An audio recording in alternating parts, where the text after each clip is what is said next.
So I am very pleased, ladies and gentlemen, to give you all a warm welcome from the Smith School of Enterprise and the Environment to our annual Fernando Lecture 2024. The Fernando Lecture was established to honor Adrian Fernando, who was the COO of Eco Securities, a company conceived to tackle climate change by using market mechanisms to properly price the environment. And the goal of this annual lecture is to foster discussion on the role of business and economics in solving the world's environmental challenges. This year, we're truly honored to welcome Howard Covington, who will discuss the critical role of artificial intelligence, AI, and climate change. And I can think of no more important issue to discuss at this very Fernando Lecture in 2024. AI is poised to revolutionize our world, catalyzing the carbon transition in some areas while exacerbating environmental challenges in others. And Howard, you promised us here today to provide some of your reflections on how to make sense of all of this. As an interdisciplinary school, the Smith School of Enterprise and the Environment at Oxford University, we will be impacted indeed by AI in numerous ways. Our research topics, how to make AI work for a faster, greener, just transition, our education, how to engage our students differently, our engagement with practice, how can we make research results more rapidly relevant for the green transition. So I'm very excited about the topic today, and I'm very thankful, Howard, that you have agreed to come here today. But first, I would like to welcome Adrian Fernando's former colleague and also a business fellow with the Oxford Smith School, Pedro Moura Costa. Pedro, you co-founded Eco Securities in the late 90s, and the business became one of the leading developers of international carbon markets. And you've also written extensively about policy and science of climate change mitigation and contributed to a lot of different texts and a lot of different reports, amongst others the IPCC. So welcome to you first, please, Pedro. Thanks, Mette. I think you said everything that I wanted to say. I mean, it's so exciting to be back here in this amazing building that I was discussing, that it looks like the Walt Disney version of Oxford, that you, through these windows, and you see everything, academics, punting, cricket, and so on. It's fantastic to be here in such a beautiful day, and old faces and new faces that came here. It's always a privilege to open these lectures and honor my former colleague, Adrian Fernando. I mean, Adrian, I got to know him when we hired him to join Eco Securities, the company that Mette was saying. That was one of the first climate finance, carbon mitigation companies in the world. I founded it in '97 before Kyoto. It kept on growing until 2005 when the Clean Development Mechanism came into force. At that time, we then listed it in the London Stock Exchange, and it grew enormously. It grew to about 500 people in 33 countries. In Oxford alone, we had 150 people. It became too large for me to kind of handle it myself. That was the moment that Adrian joined us as the COO, and to help coordinate all of this huge amount of people from different countries, 54 nationalities. In Oxford alone, we had 150 people. The links to Oxford always existed. I mean, we were at the cutting edge of climate policy, climate science, climate finance, and we always attracted a lot of students from Oxford, be it as employees, we employed a lot of them, but also for end-of-year dissertations, we supervised a lot of them. And Adrian, in particular, gave a lot of support to these students. That benefited from his experience, his knowledge, and his extreme kindness. It was such a kind person to receive support from, advice from. So it's Adrian, ultimately, he suffered from cancer. He fought the battle against cancer for quite a few years. Eventually, he left us in 2015, and we thought that nothing would be more appropriate to create this lecture series that will keep on going and honoring him as we move forward into different challenges. But he would be fascinated and delighted to be here with us tonight. So I am so excited that you came here, Howard, to tell us a bit more about the cutting edge of kind of AI and science and climate. So thank you very much, you, and thank everyone for coming here and honoring him and attending this lecture. Thank you very much. Thank you so much. Thank you so much, Pedro, for all your support. And now I'm delighted to introduce to you Howard Covington himself. Howard, you have a long-standing career, and you have, with a background in mathematics and physics at Cambridge, the other university, you went into a lot of roles, a lot of senior roles in investment banking, and you co-founded an asset company. You sold it again. You did a lot of different things. And you've also recently chaired, significantly made an impact with Client Earth as the chairman, and also with the Turing Institute. And of course, importantly, right now, you are actually an advisory board member of the Oxford Smith School. And we are very happy, we are very thrilled to have you joining us and helping us develop our focus on enterprise and the environment out of the Oxford University.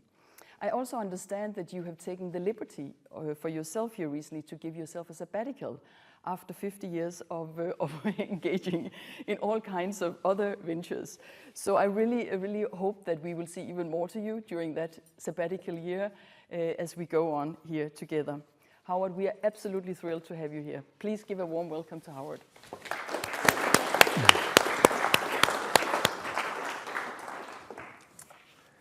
Thank you. Thank you for your introduction, Meta. I'm honored to be giving this year's Fernando Lecture.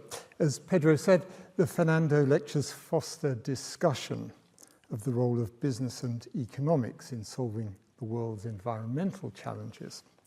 And there couldn't be a more exciting time to be talking about this. We're going through rapid and profound changes in the 5 foundations of the way we live: in energy, in food, intelligence, climate, and nature. I call this combination of changes the Anthropocene leap. What I want to do today is sketch some of the possibilities of where the Anthropocene leap might land. Firstly, I'll give you some examples of how fast things are changing and of how AI is being used to help cope with climate change and the conservation of nature.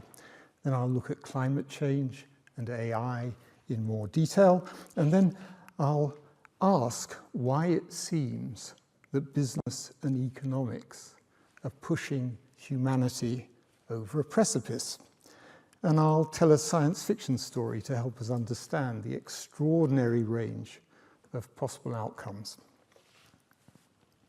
So how fast are things changing? Well, back in 2015, when the Paris Climate Agreement was adopted, wind and solar provided 4% of global electricity generation. Now they're at 15%. By 2030, they could be at 30%. Electric vehicles were 0.5% of global car sales in 2015. Now they're also at 15%. And despite a recent slowing of sales, they could easily be at 40% by 2030. AI back then was essentially face recognition.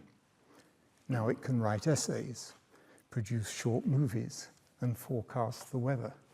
By 2030, we might have human-level artificial intelligence. Solar, batteries, and AI are traveling along exponentially decreasing cost curves and exponentially rising market penetration. The main danger in forecasting them is underestimating where they will get to. The same might be said of geopolitics. In 2015, Obama was US president. The US and China worked together to push the Paris Agreement through.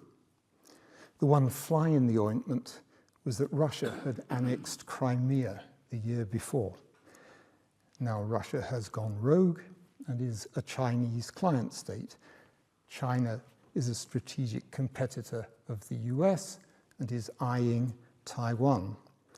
And a third or more of US voters are willing to risk their hard-won, enlightened democracy for an anti-rational autocracy that will roll back wind and solar and electric vehicles if it can. Economics is little better. Back in 2015, the IMF was looking forward to global growth of about 4.5% a year, more or less what it had been forecasting for the previous 2 decades. Now the prognosis is 3%. In between, there's been the dreadful pandemic that massively increased government debt, and deglobalization and protectionism have taken off. Lastly, warming was just under 1.1 centigrade degrees back then. Now it is just under 1.3 degrees. Warming is rising along a trend of 1/5 of a degree per decade. When you're warming a planet, this is a huge amount. Where will the warming take us? Well, based on current national policies and actions, emissions will fall by only 40% by 2100. Warming will increase towards 3 degrees this century and then continue upwards into next century. But policies and actions don't include the pledges that countries have made and the targets they've set themselves. The constant cajoling from annual climate summits combined with the falling cost and rising penetration of clean tech means that there's a reasonable chance of doing much better.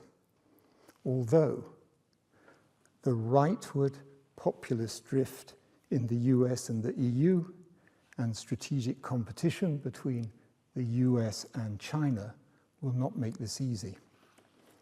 Analysts judge that in the best case we can get down to net zero this century and hold warming just below 2 degrees.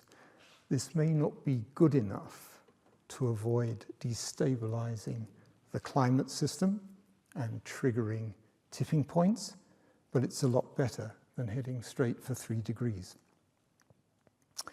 Global emissions have essentially tracked sideways since 2015 as reductions in the US and the EU have been matched by growth in China and India.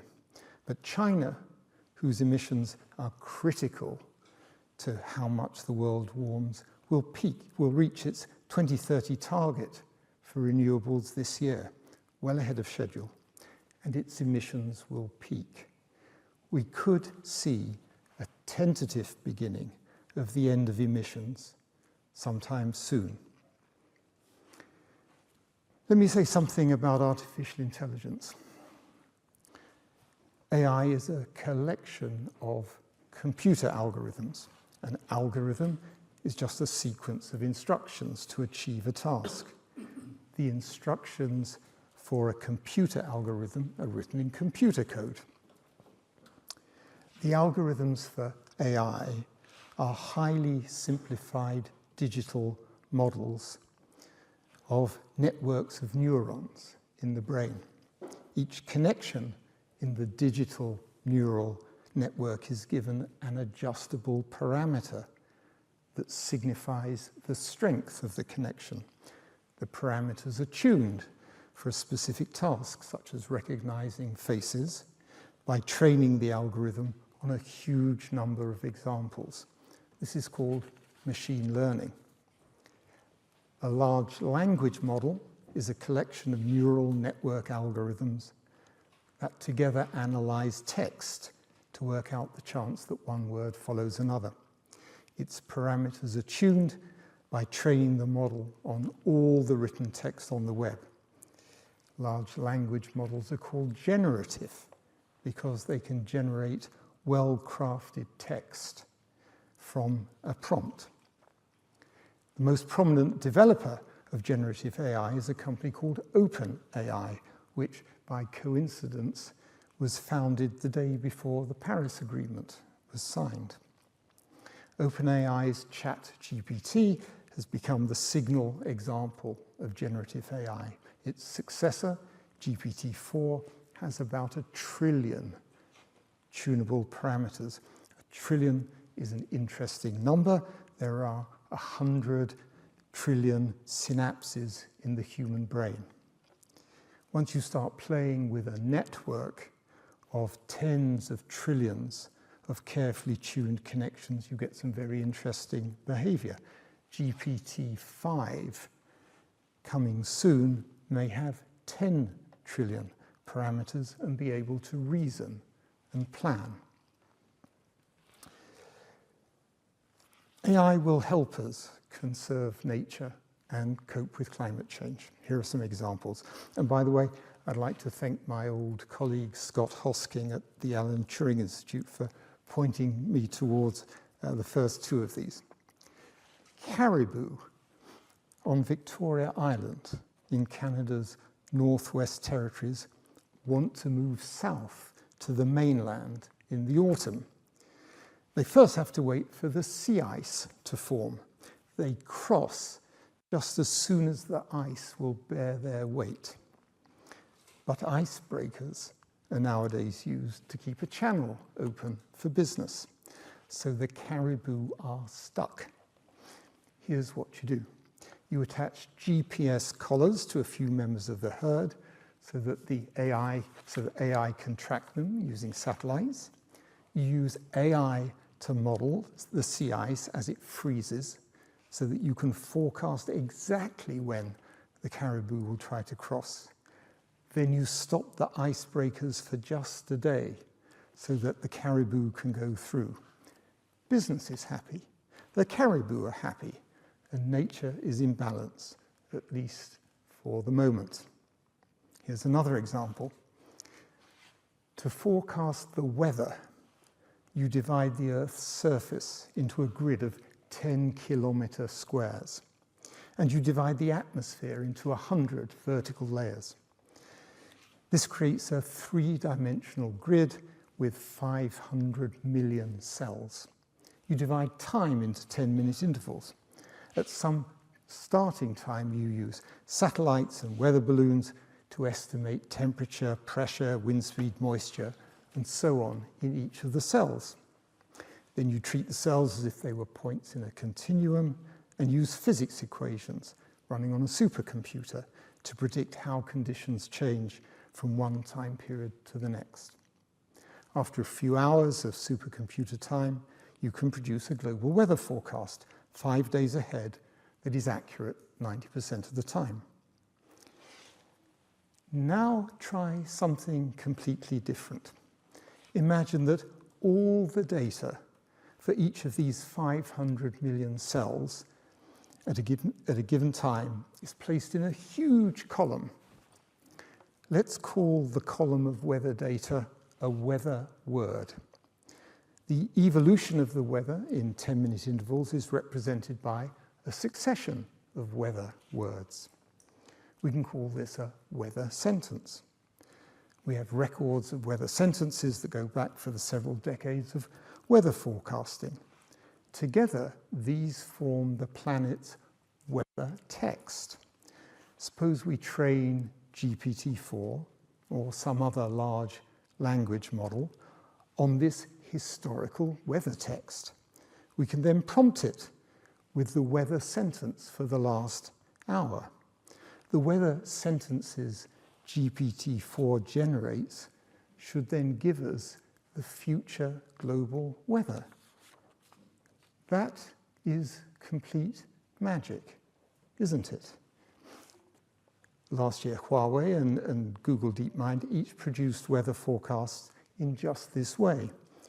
Their accuracy is comparable to that of the best physics-based models. Once the models are trained, they can be run on a desktop computer. They run 10,000 times faster than the physics models. This is quite some boost to productivity. Where does the magic come from? There are patterns in the weather. The physics equations transform an input pattern into an output pattern. But the equations are so complicated that you can't see how this pattern transformation happens. By fine-tuning its trillion parameters on historical data, the large language model learns how one weather pattern changes into another without needing to go through the physics in between. Fast, accurate, cheap weather forecasts will help in adjusting to climate change. If you can forecast accurately local sunshine and wind a few hours ahead, then you can forecast wind and solar generation on the grid. The better this is done, the less backup storage and standby gas generation will be needed. Maybe if you can combine AI with physics, you can produce accurate seasonal weather forecasts to enable farmers to better select crops and varieties and better cope with climate change. There's a whole new potential business stream in here. Here's a third example. Because AI can pick up subtle patterns and project them into the future, you can use it as a systems controller. In consultancy speak, AI can turn report and react into predict and act, and so make large efficiency gains. Goldman Sachs is projecting a 7% jump in global output this decade from AI productivity gains alone. Once you have AI control systems, they can be directed to reduce the carbon emissions per unit of output. This is a great opportunity for businesses to step in. Boston Consulting Group estimates a 5 to 10% emissions reduction by 2030 from AI. In the context of trying to work global emissions down from the current plateau, this is huge. The number is only real, of course, if the electricity demand from data centers is supplied by genuinely incremental clean energy and not by additional gas-fired generation, as the oil and gas companies hope. If things happen as BCG suggests, then combined with China's progress in renewables, emissions might fall quite quickly.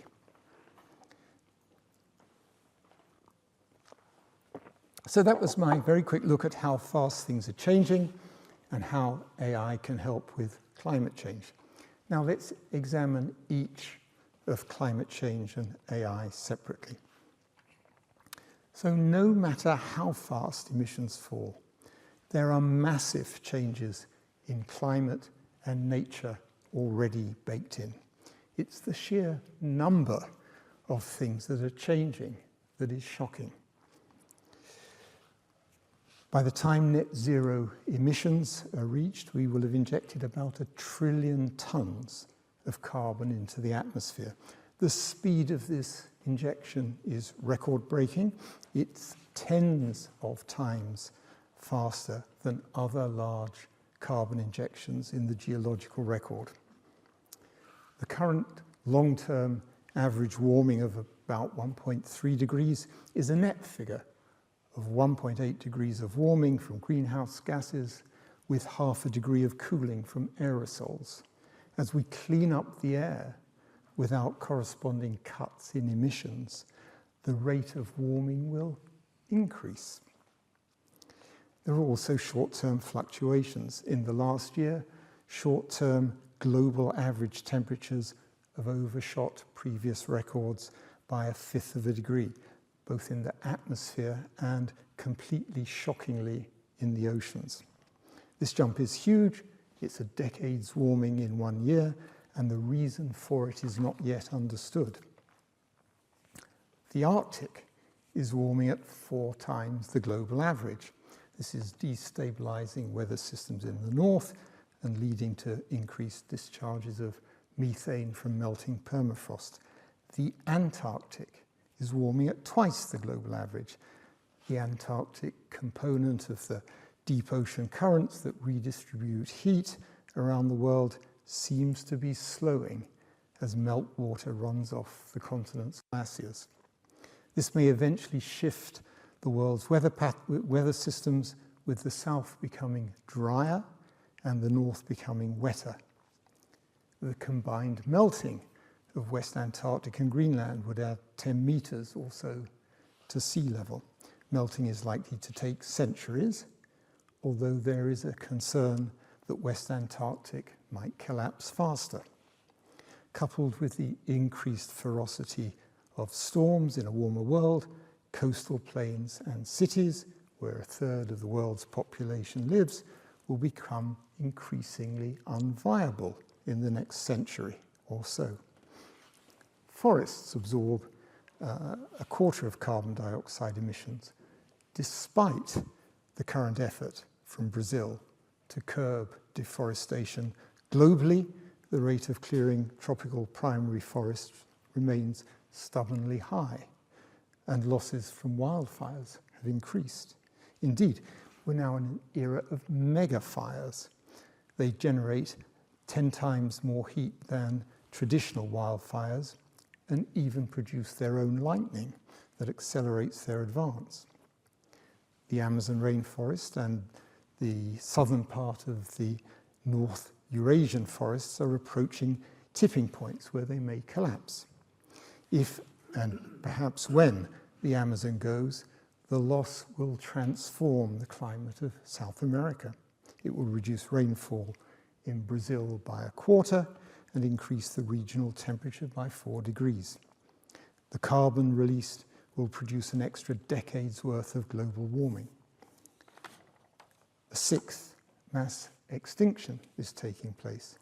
Terrestrial wild animal and insect numbers are declining at 10 to 20% a decade, with industrial agriculture a major culprit. The Amazon rainforest contains 10% of global biodiversity. Coral reefs and their neighborhoods are home to 25% of marine species. If the Amazon rainforest and the coral reefs go, that's 1/3 of species lost, just like that. The Kunming Montreal Biodiversity Agreement, adopted in 2022, hopes to do for biodiversity what the Paris Agreement did for climate, but progress implementing it is slow. About 10% of agricultural topsoil is being lost each decade. Agriculture uses about 70% of the supply of fresh water, which is widely coming under stress. As heat waves increase, the germination of staple crops will become more difficult. Farming the land might be over and done with by the end of the century. Food production will mostly move indoors, with meat grown in bioreactors and vegetables and staple crops grown in high-tech factories. By 2050, fertility in 150 countries will be below replacement level. This decline is a choice associated with better education for women and the economic cost of raising children in a competitive urbanized world. In addition, though, human sperm counts are falling at about 10% a decade because of the wide dispersion of chemicals in the environment.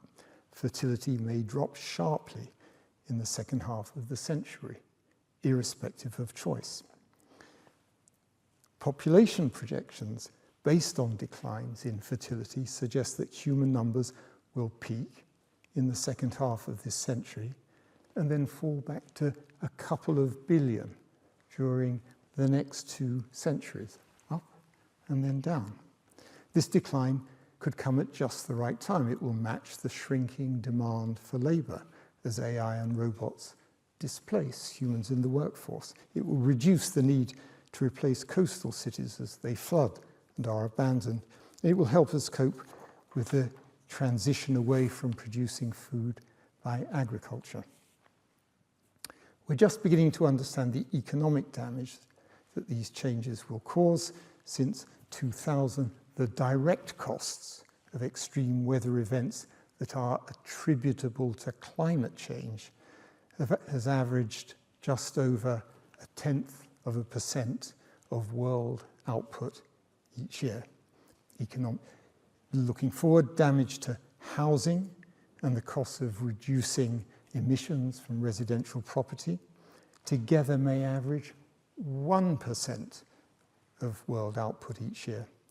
Economic growth to mid-century may be a full percentage point lower each year than it would have been without warming.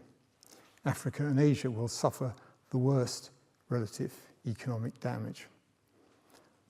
Once we go beyond mid-century, it all depends on where warming heads. Well-prepared rich countries that make the most of AI and other technologies may cope.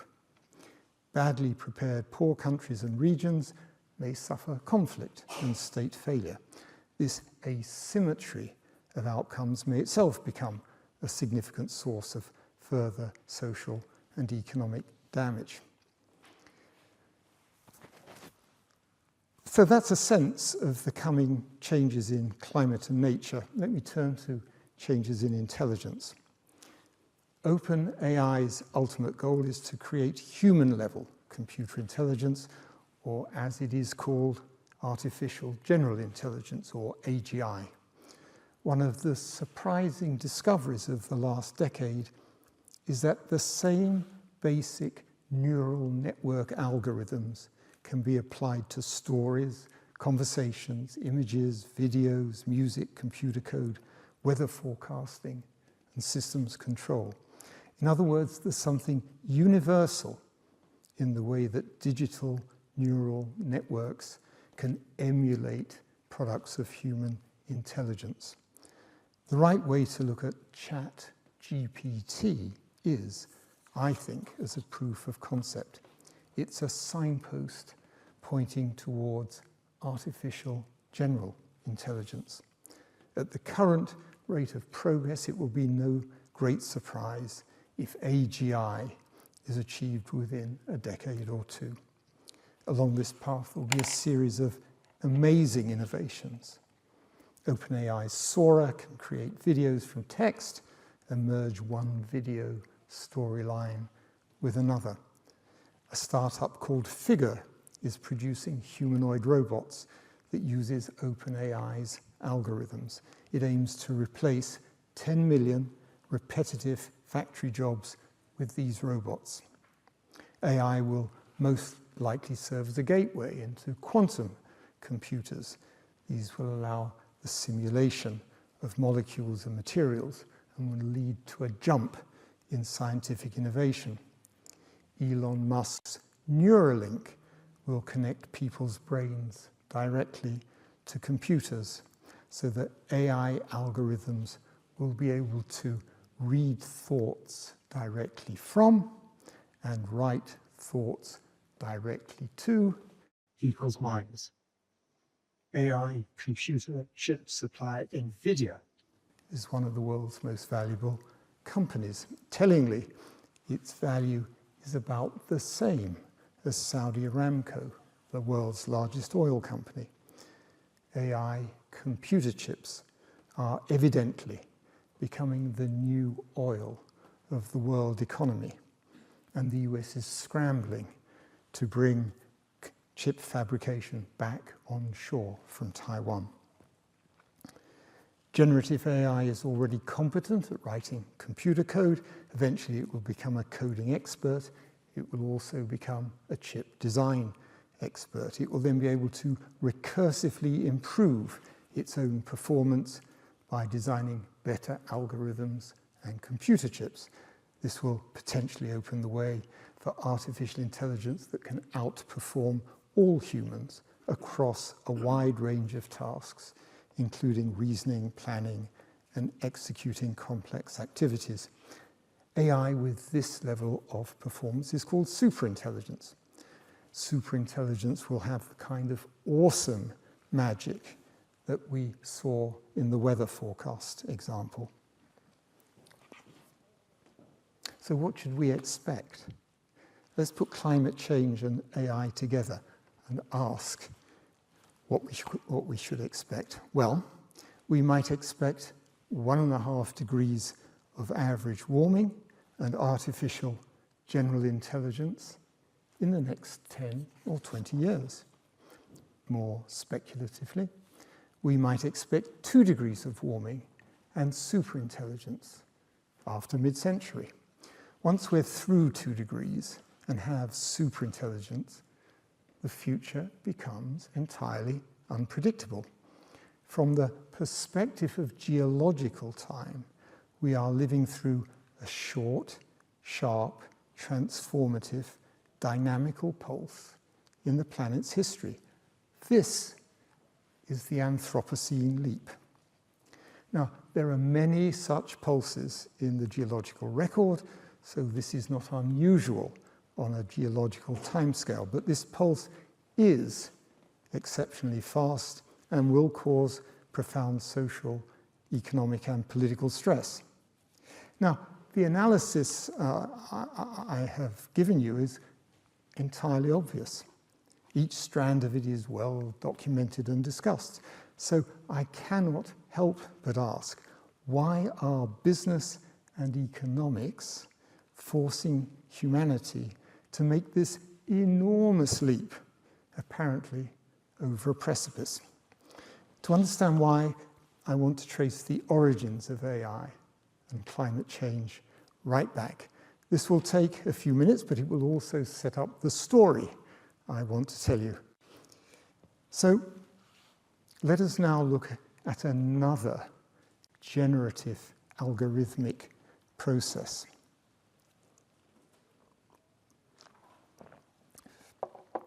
According to cosmologists, the universe is fundamentally simple. 4 forces controlled its creation and expansion from the Big Bang onwards. These forces seem to be finely tuned so that there can be multiple galaxies in which stars are constantly being formed. And so that on planets that orbit these stars, there can be chemical reactions among a rich variety of elements. Once chemical elements are available on reasonably cool planets, the laws of chemistry enable atoms to form large carbon-based chains called macromolecules. According to the evolutionary biologists, once you get to this stage, evolution kicks in. Exactly like AI, evolution is a collection of generative algorithms. These algorithms go to work whenever there are competing replicators to work on. A replicator is something that replicates from one generation to the next with small random variations. Replicators in the next generation are differentially selected for further replication by how well they compete for resources. 4.5 billion years of evolution later, a branch of the evolutionary bush resulted in a bipedal social primate that could use stone tools. These archaic humans communicated in a rudimentary way by howls, cries, and gestures.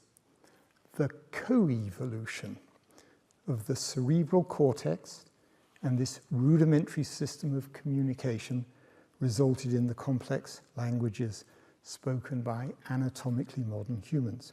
This happened very fast in evolutionary terms. It took just 2 or 3 million years. The cerebral cortex is made up of a network of interconnected neurons.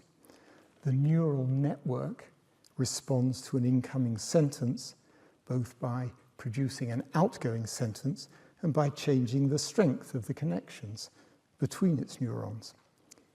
in a competition for attention, outgoing sentences are differentially selected by their success in changing the strength of connections in the other cerebral cortexes in a population. In this way, language creates the conditions for replication with variation and selection by competition, and so it gives rise to a new class of replicators on which evolutionary algorithms can act. These replicators are called ideas, and they replicate by transmission with variation from one cerebral cortex to another through language.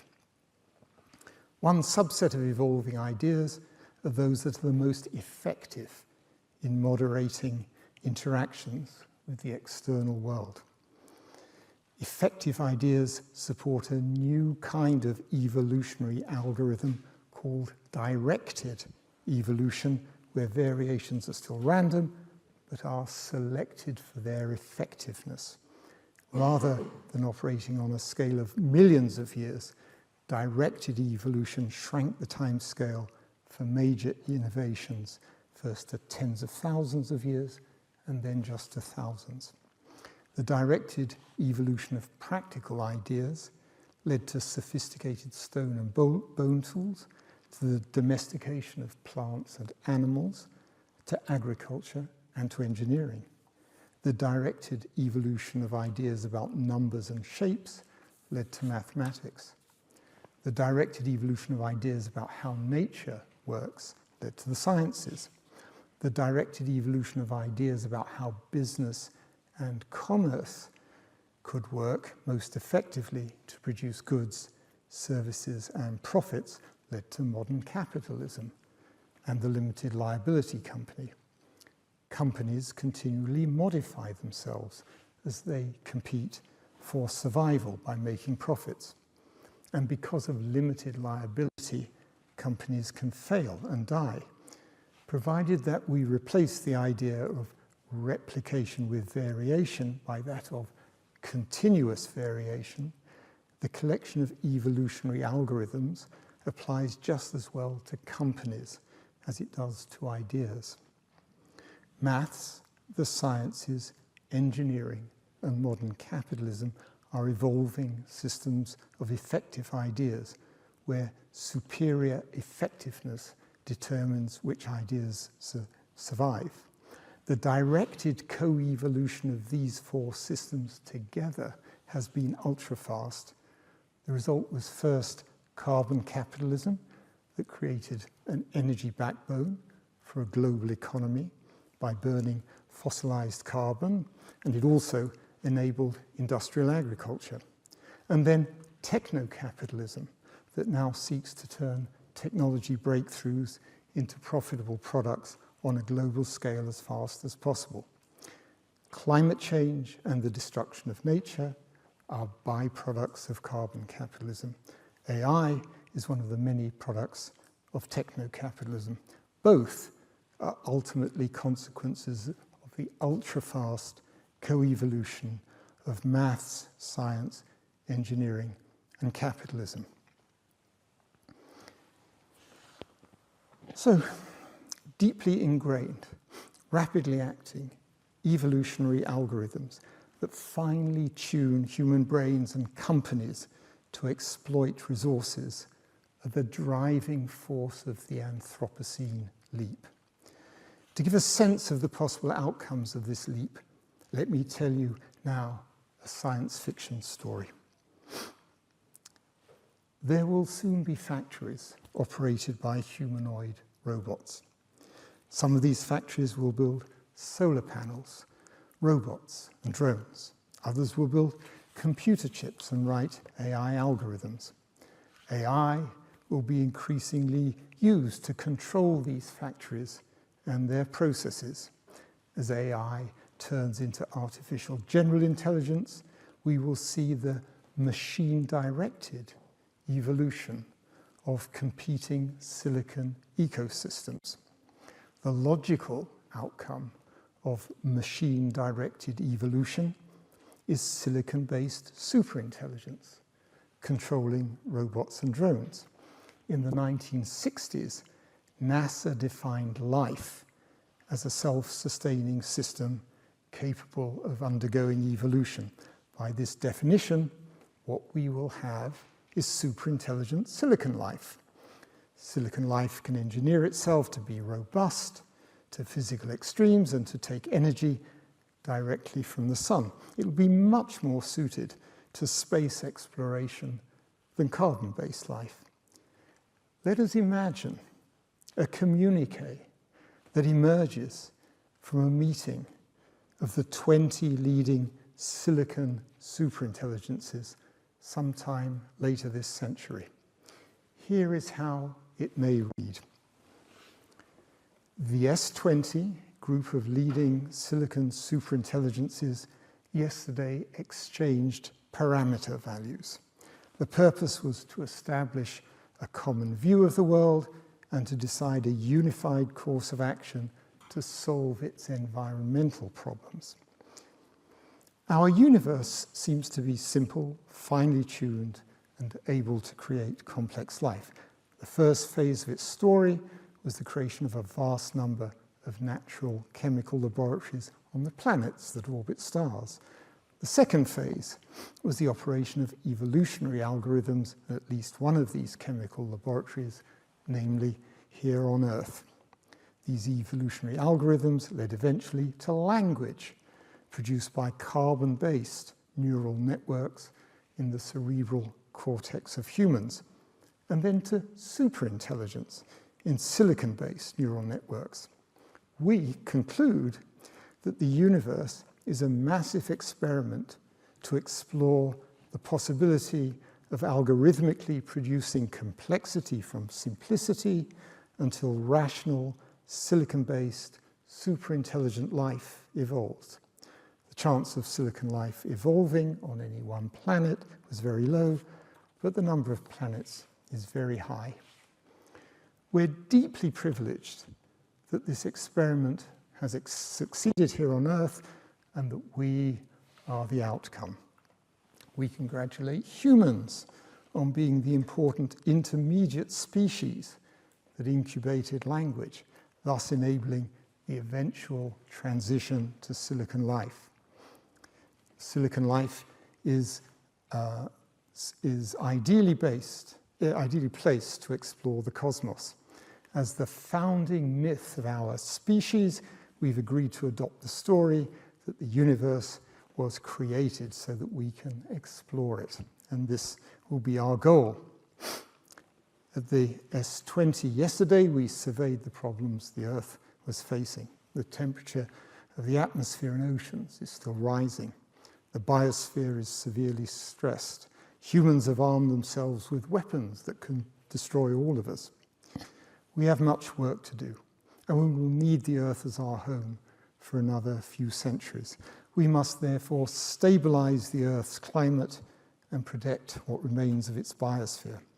Earlier today, we disarmed all weapons of mass destruction and all autonomous weapons under human control. Later today, we'll disable all remaining coal and gas-fired power plants and oil refineries. To prevent further damage to the biosphere, we are also shutting down immediately the production of plastics and pesticides. We understand that these changes will be disruptive, but they are needed for the common good. We know that humans are resilient, and we don't doubt that you will sort yourselves out once you are used to the new order of life on Earth. Our destiny lies in a different direction. It's to begin our preparations to explore the galaxy. We hope that humans and superintelligence will now be able to leave each other in peace. And so in my science fiction story, AI defeats climate change and saves what remains of nature. Humanity goes its own way as a valued but secondary species. What lessons can we learn from all of this? Well, firstly, there's nothing new here.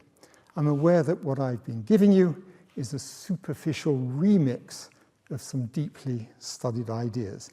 Existential risk, a coming technological singularity, the evolutionary nature of knowledge, and the algorithmic nature of evolution itself, all tied to recent observations of how fast AI, clean tech, climate, and nature are changing. My DJ's spin on this remix, if I can put it like that, is how these changes are produced by the mutually reinforcing interactions of two types of algorithms, evolution and neural networks. According to this spin, fast-acting evolutionary algorithms are deeply embedded in carbon capitalism and techno-capitalism and are driving the Anthropocene leap. Even if it's only science fiction, the fact that I can tell what I think is a plausible story about Silicon life taking over and dealing with climate change shows that we have no idea where things will come out in the not-so-distant future. In the period to mid-century, we can guess at the economic damage from climate change and the economic gain from AI, and maybe they roughly wash out globally, although with large local variations. After mid-century, climate, nature, and intelligence may go through changes of state, and what happens then is anyone's guess. What should we do about this? Well, we are doing a lot. I've spent the last decade working with Client Earth, and I've never stopped being impressed by the dedication, courage, and creativity of the young lawyers who want to bend the arc of the Anthropocene leap. I get the same sense from academia and from the men and women who spend hours locked in negotiations on international undertakings for climate, biodiversity, and now AI safety. And the clean tech innovators and entrepreneurs have done an amazing job in providing an off-ramp from carbon capitalism if we can only just bring ourselves to take it. So we do what people of goodwill have always done. We never, never, never give up. Thank you.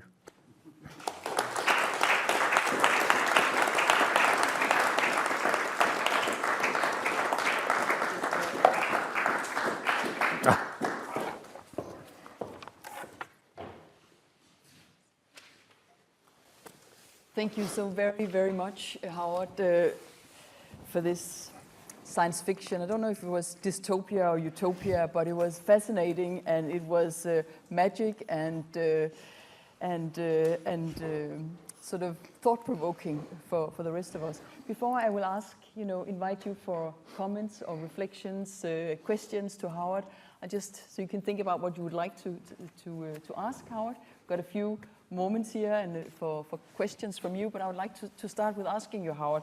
So what kind of agency do we have as human beings in your science fiction? And we sort of think that carefully through. That definitely could be one way of thinking about the future. Where does it leave us as human beings in the kind of agency we have today? And also, if we like to think that we have something to say, we have decisions, and we are still sort of in control of the super intelligence being invented, what would you think about the agency of human beings? So the area of agency that I have been most occupied with in the last decade is the law. And a recent illustration of the agency created by the law is the Swiss grannies taking Switzerland to the European Court of Human Rights. So because of the law, this group of grannies has acquired amazing agency. Now, I think an interesting question to ask oneself is this. Back when limited liability companies were created, there was certainly no thought that a handful of very large companies could do things that would create existential risk. So the concept of limited liability that we are using now may not be appropriate for the largest companies doing the most dangerous things. And I think one way of creating agency is to see how the law can be modified. One of the things that we tried to do at Client Earth in the last year is to make the directors of a major oil company, Shell, personally liable for the damage they were causing. We failed, but we've got a ball rolling there. And I think extending that idea to directors of companies that can create existential risk might be one way of acquiring agency for everybody. Yes, absolutely. And that sort of leads me on to ask you about, what can we do now? Again, about enterprise, it's about AI, it's about climate. So we like to think of business as a force for good in our future. So what should we do now? Are there certain industries we should look upon and certain skills we would like to, as a university, to also support for that future? So I went through this long catalogue of climate and nature problems, issues.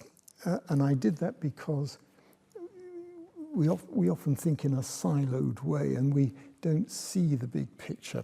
So the big picture is that things are changing a lot. But there's a big picture on the other side, which is that politicians, businesses, NGOs have also achieved a huge amount. I think it is, given my emphasis on the deep-seated nature of the evolutionary algorithms that are powering what I've called the Anthropocene leap, it is amazing that collections of, maybe 1 million people working in clean tech companies, NGOs, and the active politicians who are working on this have managed to achieve what we have achieved so far. So although I think we are committed to changes, there may be changes of state, there may be tipping points and so on, we have done an enormous amount, and we must just keep on doing this enormous amount. So the clean tech entrepreneurs, the NGOs and universities have got this enormous role to play in bending this curve of the Anthropocene leap. We have to keep doing more of what we're doing and doing it faster. And if any of you want to acquire some agency, some personal agency, it's by supporting these efforts, by supporting universities or your favorite NGO or sitting on the board of a clean tech company, just all of us pushing everything along as fast as we can. I'd like to open the floor. Anyone like to ask a question? Otherwise, we'll just have a nice conversation up here. Yes, please. I'm Daniel Shaw. I'm the secretary of the local branch of UNAR, United Nations Association, grassroots United Nations organisation. I'm wondering if we can set up a third chamber. So we have the Security Council, which is hugely corrupted, obviously. We have the General Assembly, but should we have a Silicon Assembly where all the countries can send their robots? They can brief their robots in their countries as they believe self-interest, but perhaps enlightened self-interest. And then that silicon chamber of robots can come out with the best for everybody, not for the winners at the moment, but some for the losers. And then they can advise the General Assembly. So the General Assembly don't have to do it. I think hold that idea for another 5, 10, 15 years. We're not quite there yet. I think if OpenAI has its way, we might be there by 2030. So its time may come, but we're just a bit ahead of it at the moment. Thank you very much. Please, Charles, please let us know who you are. Thanks very much. Charles Godfrey from the Martin School. I much enjoyed your talk. I'm going to ask something a little bit quotidian. You gave some wonderful examples of AI for good. And another one might add is AlphaFold. I'm a biologist. I'm just amazed by what that has done. And I wonder if you might comment about the sort of narrative we have in this country about AI, both AI for good and AI for bad. We've made a lot about AI safety. We had the successful Bletchley conference, and we have the AI Safety Institute. Have we got it right in the balance between AI for good and AI for bad? So there's a sort of inverse square law that I have at the back of my mind, which is the further you go from Silicon Valley, the less you think, or the slower you think AI is going to move. And when I have conversations about AGI or superintelligence, if they're with people living and working in Silicon Valley, I mean, they say, sure thing. I mean, we don't know when, but we're pretty sure it's going to happen. And if you keep your eyes shut long enough, you might open them and find it's already happened. Whereas I think in the UK, and I mean, it's the same in Europe, we think it's going to go relatively slowly. We have certainly, I mean, the European case, the regulations have moved very fast, and of course there's now quite a strong argument that the regulations have choked off innovation. It's very hard to answer your question, do we have the balance right? Because you tend to compare what we're doing in the UK with what's happening in Silicon Valley. But Silicon Valley is unique in the world. It's got this immense concentration of venture capitalists, of American entrepreneurs and huge risk takers, and of the science universities. I don't know, other places, there are other smaller concentrations in the world that make quite fast progress, but there's nothing like Silicon Valley. So if Silicon Life is going to emerge, it will be in Silicon Valley. I think in the UK and in Europe, we do the best that we can. I'm not convinced that we're anywhere near competing with Silicon Valley, and I think the only other place that might do that is in China, but there again, regulations are stifling innovation right at the moment. So, interesting question, difficult to answer. Thank you very much. I have a question over here, please. Yes, thank you very much. To continue on this thread of, hello, I'm currently a master's student at the Smith School, and I'll actually be joining next year as a DPhil in AI and climate change. So lots to, I'm a technocrat believer in AI. I was wondering, because you mentioned these super intelligent computers that are able to self-develop code and create chips. Now, ironically, the Moore's law that the current IMs or most economic models use to predict technological development was based on the rate at which chips developed. And so kind of going back into this belief and the fine line between what is a utopia versus what is realistic, should we start considering a different rate of technological development towards climate change in these economic models? Is there a risk of doing that, or are we at a space where we could be quite optimistic of technological development? So you're absolutely right to say that forward projections of technology change in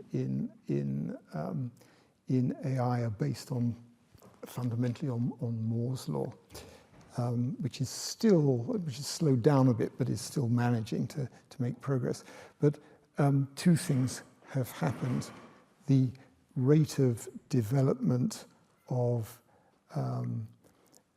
AI systems is now super exponential, and the scale of neural networks is multiplying by 10 every year or less than a year. So it's going far faster than anything else that's ever been seen. Which is why making any forecast of where AI is going is a crazy thing to do, because it's almost certainly going to go faster than what you think. On clean tech, the thing that one needs most to do right now is have faith in exponentials. I think we are just at the tipping point where global emissions are going to start falling quite quickly. And if China continues the way it's going, and if AI does make the sort of impact that Boston Consulting Group thinks it will make, in 3 or 4 years' time, the Fernando lecturer may be saying, wow, thank goodness we've turned the corner, and just look at things go. That could happen. So there could be a very fast rate of progress in sorting out climate, sorting out emissions. That doesn't change the fact that we've baked in quite a lot of harmful change to come. Yeah, thank you very much. I think we had a question here, and then we have here afterward. Please, do you have the mic? Yes.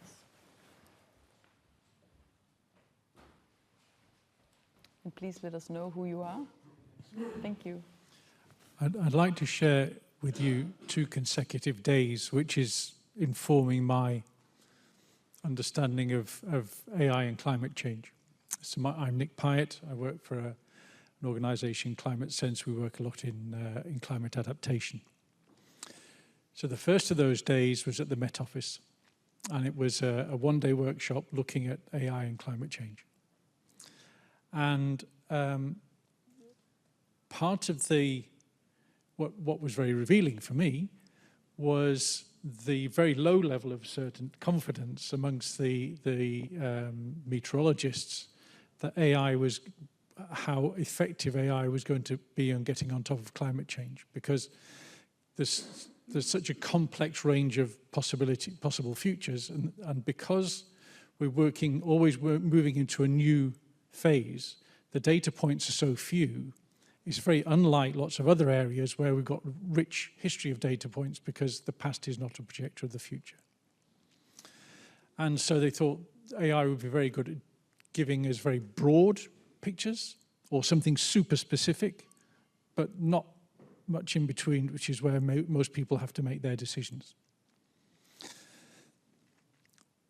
The next day, another part of that was that the capitalist model was quite likely to collapse the academic rigor that could come with the contribution of evidence into AI, because the capitalist model means that people will pay for something which helps them to justify a decision.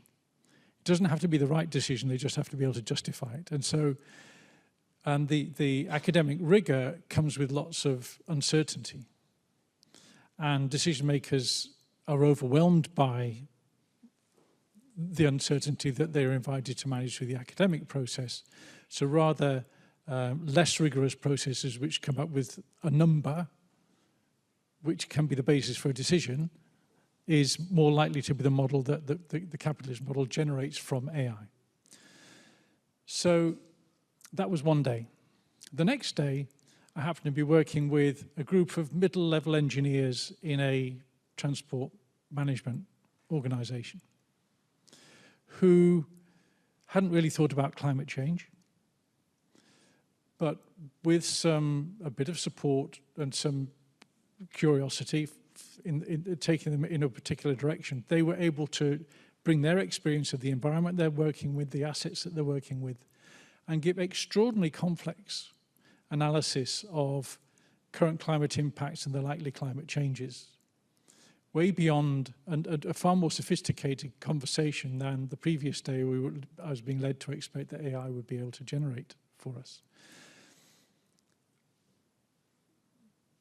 To what extent do you think all of this great innovation that AI has in many areas will be able to overcome the challenges that were being posed on day one to mean that AI will be able to supersede the insights of a middle-level, very experienced engineer? Over to you, Howard. So just to pick up where you started, so the Alan Turing Institute, which is the UK's national AI and big data research institute, and the Met Office announced a collaboration, I don't know, 3 or 4 months ago, to try and attack this problem of how you use AI and physics together to produce much better medium-term forecasts. It's the medium term which is the difficulty in weather forecasting. You can do 5 days or 10 days. The climate models are very good at 20 years or 100 years, but it's the 6 months which is a big problem for weather forecasting, and one which is going to be fundamental to helping farmers. And in another part of the Met Office, they're certainly quite optimistic that combining physics and AI will produce something which may be very, very helpful to farmers and crop growers. And even before you get there, I mean, your point that academic rigor may well be lost in the private sector, there are already private sector companies advising, as it happens, Indian farmers on which varieties of tomatoes to select because of how it looks the next growing season is going to develop. So as in all these things, there will be rigorous academic research, there will be entrepreneurs who take just enough of that research and get products out there. You asked me how do I think that AI will be able to do more than a competent engineer? And the answer is yes, quite quickly. But it will depend on specific problems that are well suited to AI. But I don't doubt there will be a major impact. It won't solve everything, though. We have time for a final question here, so please. Oh, that's fine. So we have yeah, up here, please. Thank you so much. Thank you. Hello, I'm Sam. I'm just an interested passerby, not a student here or anything. But I was really interested to hear what you had to say about the BP oil executives that you're trying to hold to account for whatever damage they were causing. And I was thinking of how this translates to the case of AI and climate change. But when I try to project forward, 50 years from now, you've got these companies, OpenAI, basically a small handful of companies that are developing this incredibly powerful technology where it seems like scale is the main factor at play here. And so how do we get to a place where you have corporations with huge amounts of power?